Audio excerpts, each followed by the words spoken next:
I'm Libby. I'm Gracie. I'm Lynn. And I'm Charlie. And our study is called The Effects of a Short-Term Mindfulness Intervention on Physical Endurance and Discomfort. So, as Belmont students, we all should be fairly familiar with this building right here already. It's the Janet Ayers Academic Center. And just standing from the traffic circle, we can see it's a very tall building, especially if you're looking from the bottom of the parking garage. It looks especially tall. And then even more so, the elevators are out, and now you have to walk up all the steps in the JAG from P4. Really tall, very physically daunting task, very demanding, and ultimately at the end of you getting up to P5 or 5th floor to come see this presentation, you're gonna look like this guy. You're gonna be really upset with yourself for walking up all these steps. You're gonna be exhausted, winded, maybe a little confused, probably a little sweaty. But you start asking yourself, what if there are ways that I can make this less difficult for me? What if there are ways that I can sort of endure this sort of physical activity for a bit longer, right before, like preparation right before I do this? Well, mindfulness might be just that. Mindfulness, mindful meditation, mindful practice. But what is mindfulness? What do we have to do within mindfulness practice? What does it look like? What do you say? What do you think? We've got a definition for you right here. Mindfulness means paying attention in a particular way on purpose in the present moment and non-judgmental. Really important in this definition is the word non-judgmental. Within mindfulness and mindful practice, events, thoughts, ideas, actions just occur. They are what they are. They don't get modifiers like a good day or a bad day. Just a day. You're feeling frustrated. Okay, you're feeling frustrated, but it's not good frustrated, bad frustrated. No sort of modifiers of that sort. It can also happen within living mindfully, whether it be something like mindful eating or just kind of doing whatever you're doing in that moment, focusing on that, or doing something like a mindful meditation practice. And within the past 15 or 20 years, we're seeing a couple of trends within mindfulness research. A quick Google search will show you thousands of pages, whether it be blogs, peer-reviewed articles, or websites that talk about mindfulness and its benefits. And then also, if you look through databases that give us peer-reviewed research, we're seeing a lot more peer-reviewed mindfulness research coming up within the world of science, which is super fantastic. All this to say, it's increasingly popular, and we're seeing the efficacy of mindfulness in many different domains. Whether it be through physical discomfort and the ability to sort of affect how someone feels physical discomfort, or the ability to sort of self-regulate or emotional regulation, mindfulness has a lot of great different effects. And it can come in either long-term or short-term practice before, during, or after a practice. So we see in the research this idea of mindfulness alleviating physical discomfort during physically demanding activities. And a good example of this is this idea of flow state, which athletes are actually using more and more, in which they focus their attention on their physical discomfort during their activity. And they're actually able to endure through that activity for a longer period of time. So with that comes this question of self-regulation and ego depletion.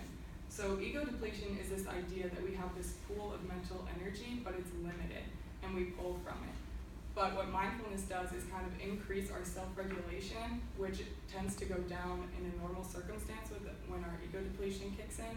However, mindfulness kind of counteracts that, and it allows our self-regulation or our self-control to increase and our ego depletion to decrease. And we see that in studies that use the hand grip task, in which people who have been exposed to a mindfulness intervention are able to grip their hand for a longer period of time than people who haven't been exposed to a mindfulness intervention. So that kind of led us to think, okay, well, how long do you have to be practicing mindfulness to see this kind of effect? And we were happy to find in a couple studies that just single-use short-term mindfulness interventions did increase people's physical endurance. So that really helped us formulate the purpose for our study. The purpose of our study being to examine the effects of a short-term mindfulness intervention on endurance and physical discomfort, with our hypotheses being that grip endurance will be higher during mindfulness meditation than during a mind-wandering task, and subjective physical discomfort will be lower after a mindfulness meditation than after a mind-wandering task. So for the method of testing our hypotheses, we recruited 36 Belmont students from introductory psychology courses. Now on this recruiting system, we had an exclusionary criteria that nobody with wrist injuries could participate, as it could be a confound for our experiment. Our participants received course credit for their voluntary participation. And so after we had our participants, we had to exclude 4 participants from our data set, which Gracie will talk about a little bit later. So as you can see, a majority of our participants were white females, and our age range was from 18 to 31 with a mean of 20 years old. So just a quick overview of our materials. We had a consent form, the meditation audio clips, the grip task, the subjective reading of physical discomfort, the Toronto Mindfulness Scale, a debriefing form, and a demographics form. So for our guided mindfulness meditation, this was a researcher-created audio clip that lasted for 5 minutes, And in this, we instructed participants to shut their eyes and focus on their breath. An example from the script is, make sure your body is as comfortable as possible in your chair. Keep your feet grounded to the floor. Feel your legs come in contact with the bottom of your chair. So in contrast with that, our mind-wandering meditation was also 5 minutes research created, but in this we instructed participants to let their thoughts move freely, quickly skipping from event to event. An example from this script is, allow your mind to think freely on whatever comes to you, your attention. Maybe it's your plan for the day, or your most recent meal, or the quality of your sleep last night. So next, we had the participants use take the grip task, and in this, we wanted participants to maintain 25% of their max grip strength for as long as they could endure. And so to find the 25%, we asked participants to grip the dynamometer 3 times as strong as they could, and we averaged those 3 max peaks to find their max grip effort.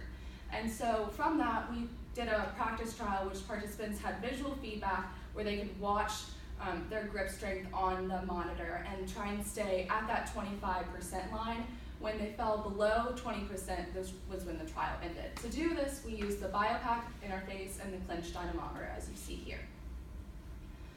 So next, after that, we had participants rate their subjective physical discomfort during the task, and so this was on a 10-point Likert scale from no discomfort to significant discomfort. Next was our Toronto Mindfulness Scale, which was our measure of state mindfulness and our manipulation check. It consisted of 13 items on a 4-point Likert scale of 2 subscales, which is curiosity and decentering. And higher scores indicated higher levels of state mindfulness. An example item from this scale is, I was receptive to observing unpleasant thoughts and feelings without interfering with them. So an overview of our procedure, we had participants give consent to participate, and then were randomly assigned to either the mindfulness or mind-wandering condition. They then exerted the 3 trials to find their max grip strength and then practiced sustaining at 25%. They then listened to either the mind-wandering or the mindfulness meditation, and then they took the actual grip task, and then they rated their subjective physical discomfort during the grip task. They then took the Toronto Mindfulness Scale, completed the demographics form, and were debriefed. Participants were tested individually per 30-minute session. We utilized an experimental between subjects research design, our independent variable being either the mindfulness or mind-wandering meditation, and our dependent variable, which we measured, was the grip endurance or physical discomfort. So as you'll recall, our study examined the differences between mindfulness and mind-wandering on physical discomfort and grip endurance. The slide shows the test of mean difference in grip endurance by group. On that y-axis, you'll see the mean endurance in seconds, while on the x-axis, we have our mindfulness and mind-wandering groups. You can see that the mindfulness group did score somewhat higher in mean endurance, but these results were not significant. This slide shows the test of mean difference in physical discomfort by group, with on the y-axis having that mean level of discomfort on that 10-point Likert scale. And our mindfulness group also scored somewhat higher on this physical discomfort scale in addition to the grip endurance, which was not in the predicted direction. However, these results were also not significant. Over the course of running our participants, we as researchers noticed a lot of participants who were not giving us the stable data that we were looking for. This is an example of that stable data at the 25% mark. However, there were 4 participants who gave us unstable data. This could have been the result of them not understanding what we were looking for out of the task, or simply being unable to control their grip. Either way, they were unable to master the task. So we as researchers decided prior to running our initial test of our hypotheses that we would do a second round of data analysis, omitting those 4 participants. So in that second round of data analysis, we have the test of mean difference in group endurance by group.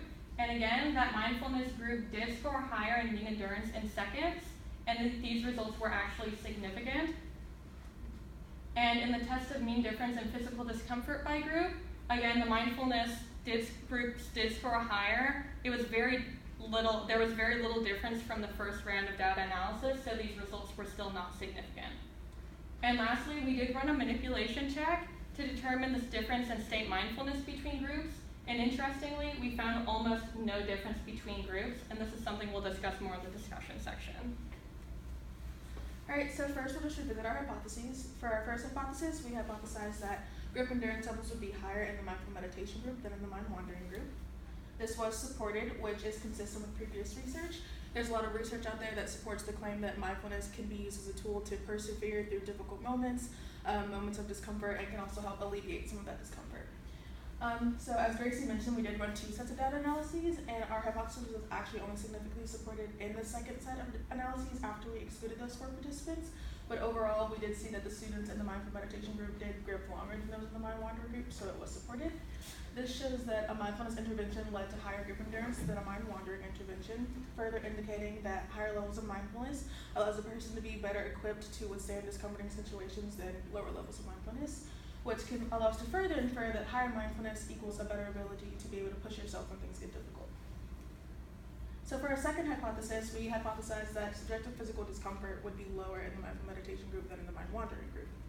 This was actually not supported, which goes against previous research. The mindfulness group reported slightly higher levels of physical discomfort, and since, like I said, research shows that mindfulness should help one cope with discomfort and help alleviate discomfort, we weren't exactly sure why this happened, but like Gracie said, our manipulation check was not significant. There was no real difference in state mindfulness between the 2 groups. And going off of that, we know that mindfulness teaches a person to be more aware, so it is possible that mindfulness students were just more aware of their physical discomfort, and so they rated it as being higher. And then finally, it is possible that a short-term mindfulness practice might be more effective during than after. So if we had them listen to their meditation while they gripped, they might have scored lower on physical discomfort. So the challenges of our study first involved, we did not have a question regarding participants' past athletic and musical skill sets. After they'd been run through the trial, 3 participants came up to us and informed us that one was a violinist, another was a drummer, and a third was a physical fitness trainer. And subsequently, those 3 actually had some of the longer grip times in our data set. Second, the clench dynamometer itself posed a difficulty for a few of the participants, which led to very noisy data. And then third, there were a few occasions while we were running participants in the lab that loud sounds were being emitted from the hallway and coming into the lab, and consequently leading to the inability to remain mindful during the task for participants. And lastly, as mentioned in the results section, that we did find significance for the mindfulness group having longer rates of grip endurance. However, our manipulation check of state mindfulness was not supported, so it's very interesting and strange that the mindfulness group did have longer grip strengths without the manipulation check. So future research should first conduct a double-blind study in which neither the participants nor the researchers would know who is in the mindfulness or the mind-wandering condition, so as to control for any of those demand characteristics. And then there needs to be control for variance among researcher script. We did not have a formalized script or dialogue in how to engage with the participants, so this could have led to dispositional biases in how we engage with the participants. And third, our guided practice was self-created, and because that's harder to test the efficacy and reliability of our guided practice, so it would be good for future research to use an already established guided practice. And lastly, a very practical point is to run the study in a more quiet environment. So in conclusion, we found that a short-term mindfulness meditation on grip endurance was supported, while the same manipulation did not reduce physical discomfort in the mindfulness condition. So 2 of the greater implications of our study is first that we found support for short-term mindfulness meditation on grip endurance or on endurance activities. And second, that mindfulness may invoke resilience and elongate sports performances. So when you find yourselves walking up the jack up those long flights of stairs, mindfulness might be that tool to help you get through it. Thank you.